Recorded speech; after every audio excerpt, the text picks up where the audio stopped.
El tesoro de David, Salmo 40. Alabanza por la liberación divina. Al músico principal, Salmo de David. Pacientemente esperé a Jehová y se inclinó a mí, y oyó mi clamor, y me hizo sacar del pozo de la desesperación, del lodo cenagoso. Puso mis pies sobre peña y enderezó mis pasos. Puso luego en mi boca cántico nuevo, alabanza a nuestro Dios. Verán esto muchos y temerán, y confiarán en Jehová. Bienaventurado el hombre que puso en Jehová su confianza, y no mira a los soberbios, ni a los que se desvían tras la mentira.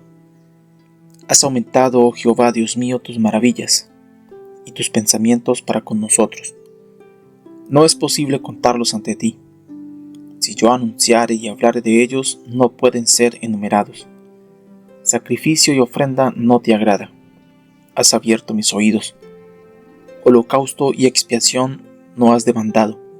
Entonces dije, he aquí vengo, en el rollo del libro está escrito de mí. El hacer tu voluntad, Dios mío, me ha agradado, y tu ley está en medio de mi corazón. He anunciado justicia en grande congregación. He aquí no refrené mis labios, Jehová, tú lo sabes.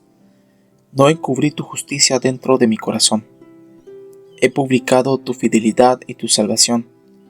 No oculté tu misericordia y tu verdad en grande asamblea.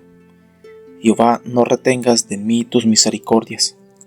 Tu misericordia y tu verdad me guarden siempre, porque me han rodeado males sin número. Me han alcanzado mis maldades y no puedo levantar la vista. Se han aumentado más que los cabellos de mi cabeza y mi corazón me falla. Quieras, oh Jehová, librarme. Jehová, apresúrate a socorrerme. Sean avergonzados y confundidos aún a los que buscan mi vida para destruirla. Vuelvan atrás y avergüéncense los que mi mal desean.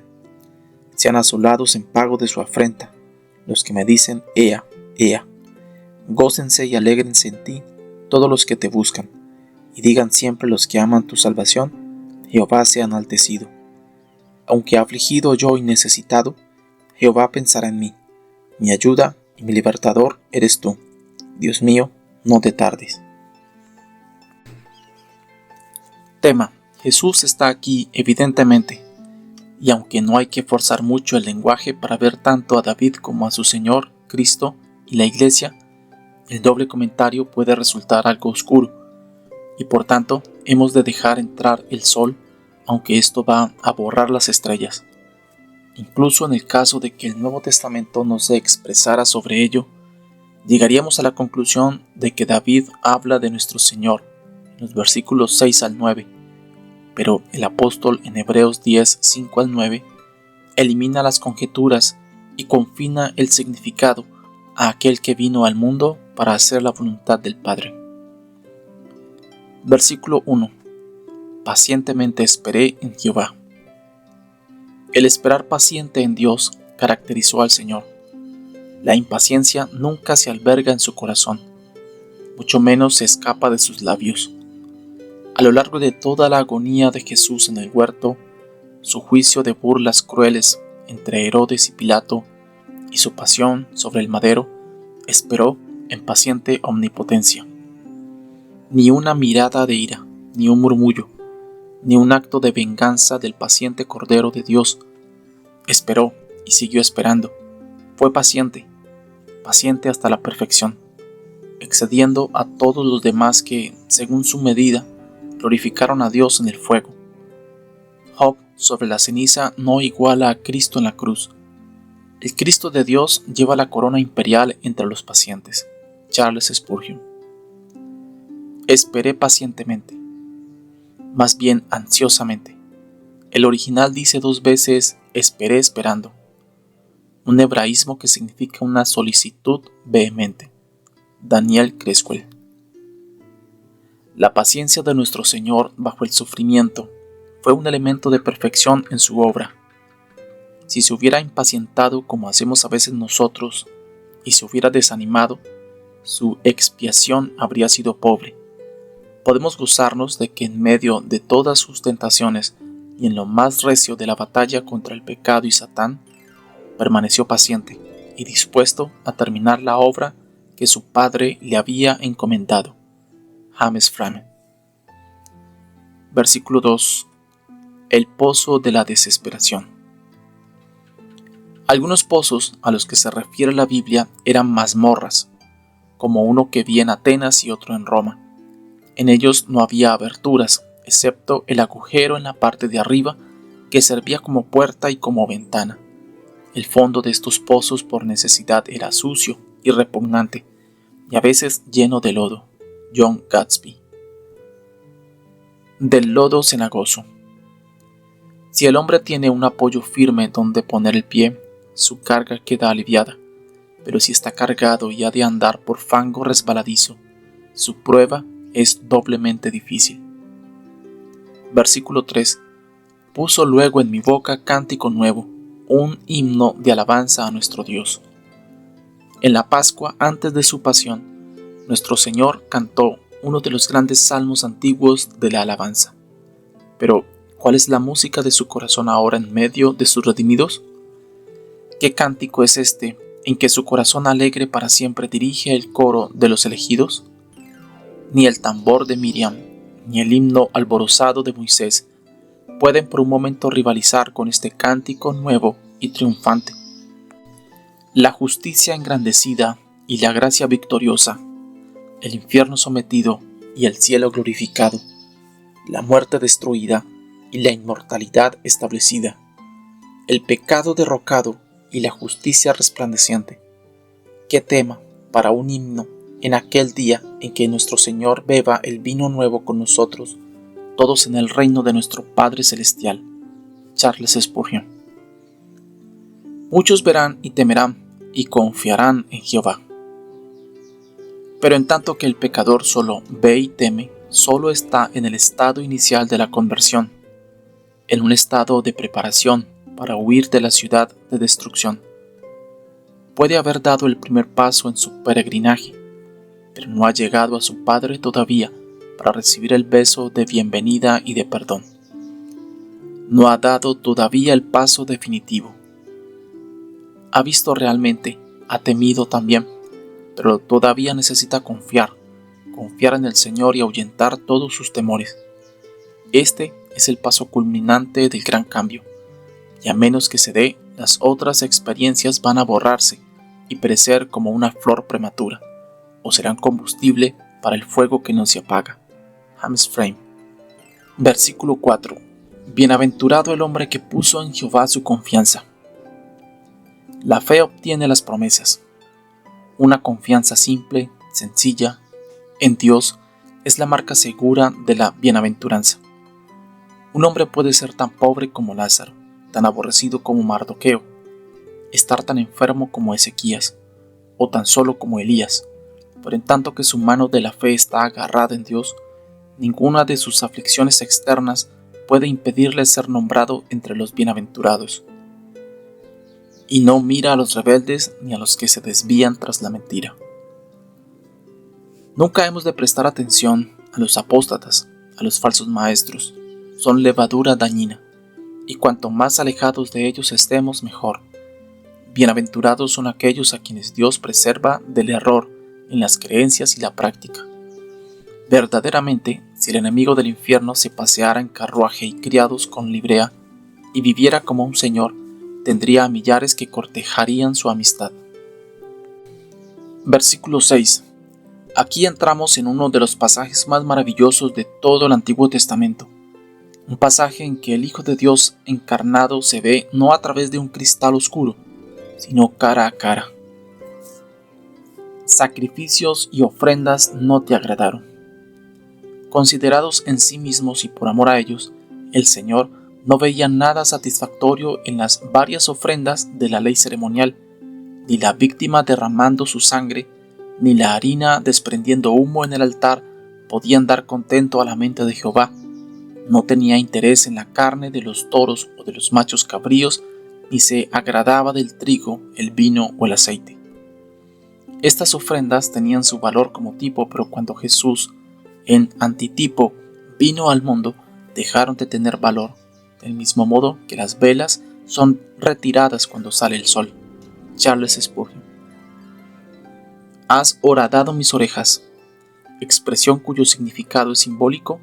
Tú me has aceptado como tu esclavo, una alusión a la costumbre de Éxodo 21:6, en que el amo perforaba el pabellón de la oreja de un esclavo que rehusaba la libertad que se le había ofrecido, como prueba de que era aceptado de nuevo.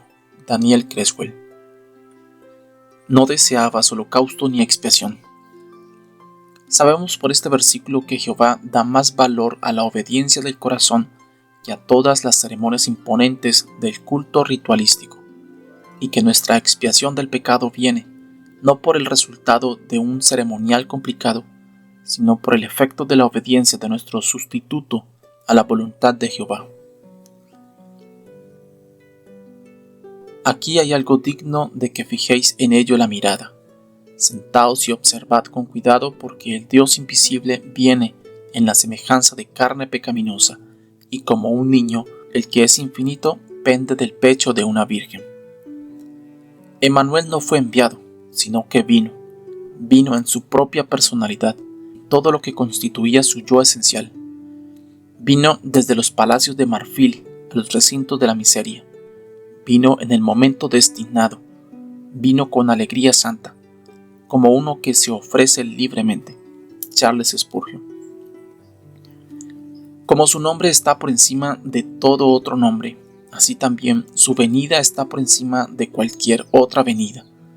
A veces decimos que nuestros nacimientos son nuestra venida al mundo, pero en realidad ninguno ha venido al mundo sino Él, porque, primero, de Él solo verdaderamente se puede decir que viene, que existe ya, antes de venir, y esto no lo podemos decir de nosotros, pero sí de Él. Segundo, solo viene de modo estricto el que viene voluntariamente. Nosotros lloramos y luchamos en nuestra entrada en el mundo como si no estuviéramos dispuestos a hacerlo. Él solo dice, aquí estoy. Tercero, solo viene el que va de un lugar a otro. Ay de nosotros, no venimos de ningún otro sitio sino del seno de la nada. Solamente Él tenía un lugar en el que estaba antes de venir. Mark Frank. Versículo 8. El hacer tu voluntad, Dios mío, me ha agradado. ¿Halló Cristo placer en humillarse y en el tormento en sufrir y morir por mí? ¿Y puedo yo no hallar placer en orar, escuchar, meditar y gozar de los dulces deberes de la comunión con Él? Vino Él tan alegremente a morir por mí, y yo me dedico a la oración y tomo los sacramentos para tener comunión con Él con desánimo. ¿Fue un gozo para Él derramar su sangre y no lo es para mí el aplicármela, el cosechar los beneficios de ella? Oh, cesen los gemidos y murmuraciones, las excusas culpables, los desánimos y las ejecuciones indiferentes del deber después de un ejemplo así. Está dispuesto a hacer la voluntad de Dios, está dispuesto también a sufrir. Y en cuanto a los sufrimientos por Cristo, no deberían ser gravosos para los cristianos que saben que Cristo vino del seno del Padre a morir por ellos con buen ánimo. ¿Podemos comparar nuestros sufrimientos con los de Cristo? En modo alguno, pues no hay comparación. Hubo más amargura en una gota de sus sufrimientos que en un mar de los nuestros. Para concluir, tu deleite y disposición para seguir los caminos de la obediencia son la misma medida de tu santificación. Condensado de John Flavel. Fue Jesús el que hizo la obra. El Padre la quiso, pero no la hizo. Fue Jesús quien la hizo, quien la trajo, quien la llevó tras el velo y la presentó como una ofrenda aceptable y meritoria a los pies del Padre, que se agradó de ella. La obra estaba terminada, consumada. No tenemos ya que hacerla nosotros. No podemos hacerla. No podemos hacer lo que ya está hecho, y no podríamos hacerla, caso de que no hubiera sido hecha. Hay mucho que puede hacer el hombre, pero no puede ser propiciación por los pecados. James Frank. Tu ley está en medio de mi corazón. Cristo no rindió devoción formal, externa, su devoción estaba en su obra. La santidad era su elemento, la voluntad del Padre su comida y bebida. Cada uno de nosotros Hemos de ser como nuestro Señor en esto, o nos faltará la evidencia de ser sus discípulos. Allí donde no hay obra del corazón, no hay placer ni deleite en la ley de Dios, no puede haber aceptación. Charles Spurgeon. Él estaba dispuesto a sangrar y morir por ti como tú estás dispuesto a comer cuando tienes hambre. Él se deleita en ser azotado, herido y crucificado como tú te deleitas en la comida. David Clarkson. Versículo 9. He proclamado tu justicia. Es Jesús el que habla, y habla de sí mismo como predicador. Era un predicador y un gran predicador además. Primero, poseía elocuencia genuina. Su mente tocaba la mente de sus oyentes. Segundo, su conocimiento era muy grande. Muchos dominan las palabras y las usan con destreza, pero lo que dicen carece de conocimiento. Van hablando, intentando al mismo tiempo pensar y guiar a sus oyentes a un terreno inexplorado incluso por ellos mismos. Tercero, era grande en bondad. Hay grandeza en la bondad, y la grandeza de la bondad es un elemento importante en la grandeza de un predicador.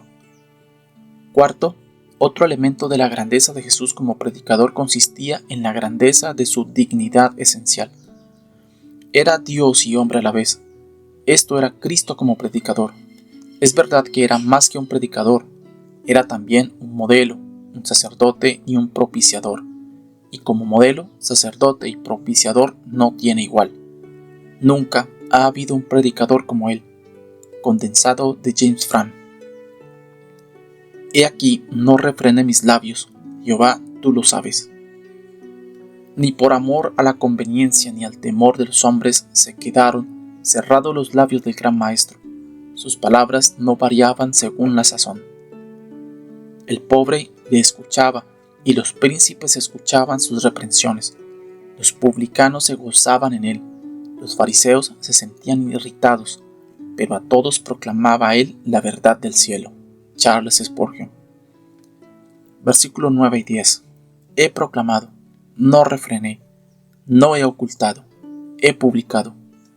Estas palabras se juntan para expresar su franqueza, la de un corazón ardiente que quiere mostrar su gratitud. No se necesita ninguna descripción complicada para que podamos ver la semejanza de uno cuya vida era un acto de acción de gracias. J. J. Stewart Peroni. Versículo 10. No encubrí. Esto da a entender que todo el que emprende la predicación del Evangelio de Cristo va a sentir la gran tentación de esconderlo, porque tiene que ser predicado contra gran oposición y frente a dificultades. Matthew Henry.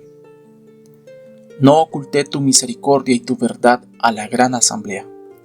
Jesús reveló plenamente los atributos de Dios, tanto los tiernos como los severos. El esconder estaba muy lejos del gran apóstol de nuestra profesión. Nunca exhibió cobardía ni vacilación en su lenguaje. El que como niño de 12 años hablaba en el templo entre los doctores y después predicó a 5,000 en Genezaret y a las vastas muchedumbres en Jerusalén en aquel gran día, el último de la fiesta, siempre estaba dispuesto a proclamar el nombre del Señor y nunca puede ser acusado de un silencio no santo. Versículo 12.